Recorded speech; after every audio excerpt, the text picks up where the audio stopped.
Hello दोस्तों, welcome back my YouTube channel पे पहली बार विज़िट किया है तो चैनल को सब्सक्राइब कर दीजिए और बेल आइकन को प्रेस कर दीजिए। तो यहाँ पर आप देख सकते हैं गोल्ड के अंदर हमको अभी 1400 पॉइंट की गिरावट देखने को मिल रही है। इसी के साथ आप देख सकते हैं सिल्वर के अंदर भी हमको 1100 पॉइंट की गिरावट देखने को मिल रही है।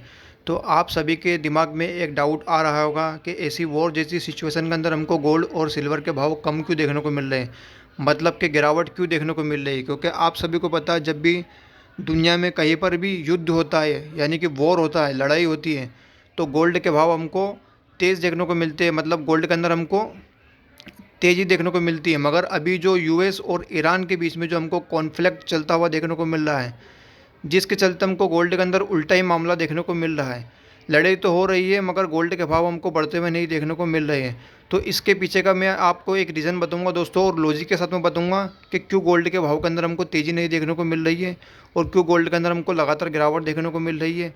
तो इसके पीछे का मैं रीज़न आपको बताऊँगा, हमारे साथ में वीडियो में बने रहिए। तो जैसा कि आप सभी को पता है दोस्तों को गोल्ड ऑलरेडी, मतलब कि गोल्ड ने एक साल के अंदर हमको ताबड़तोड़ रिटर्न देते हुए देखने को मिल रहा है, ठीक है। और सिल्वर की अगर हम बात कर ले तो 1 लाख से सिल्वर 2,67,000 रुपये आ चुकी है। और गोल्ड की अगर हम बात कर ले तो एक साल पहले गोल्ड के भाव 88,000 थे, 88,000। आज वो डबल देखने को मिल रही है ऑलमोस्ट। तो यहाँ पर आप देख सकते हैं गोल्ड और सिल्वर के पीछे तेज़ी नहीं आने का रीज़न एक ये है दोस्तों कि डॉलर जो है वो लगातार मजबूत होते जा रहा है। और जब डॉलर मजबूत होता है तो गोल्ड के अंदर हमको तेज़ी के जो चांसेस हैं वो हमको कम देखने को मिलते हैं, क्योंकि जो लोगों का ट्रस्ट है वो डॉलर के ऊपर ज़्यादा देखने को मिलता है और गोल्ड के ऊपर कम देखने को मिलता है। तो एक रीज़न तो ये हो चुका है, आपको समझ में आ गया होगा लॉजिक।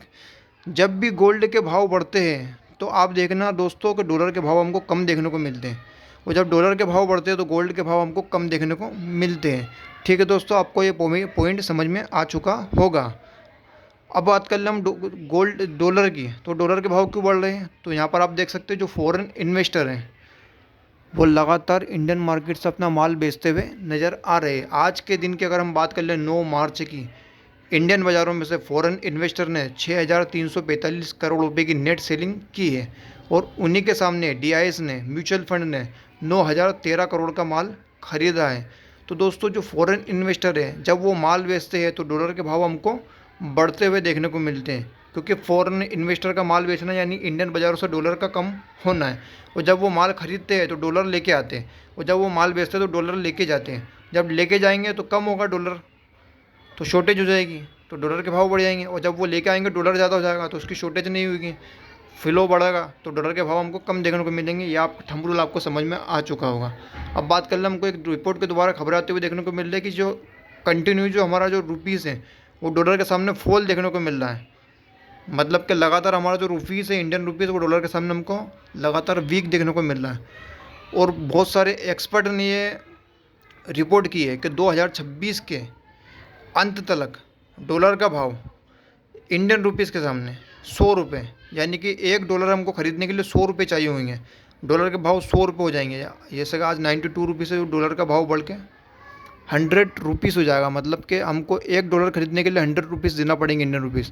तो ये एक बहुत ही बड़ा हमको बैड न्यूज़ देखने को मिल रही है इंडियन बाज़ारों के लिए।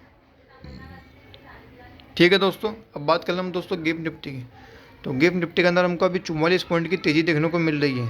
ये तेज़ी कोई टिकी हुई तेज़ी नहीं है दोस्तों, अभी गिफ्ट निफ्टी ट्रेड कर रहा है। देखना इंटरेस्टिंग रहेगा, कल सुबह में जो हमको मॉर्निंग में जो गिफ्ट निफ्टी साइन देगा उसके हिसाब से मार्केट हमको रिएक्ट करते हुए देखने को मिलेंगे।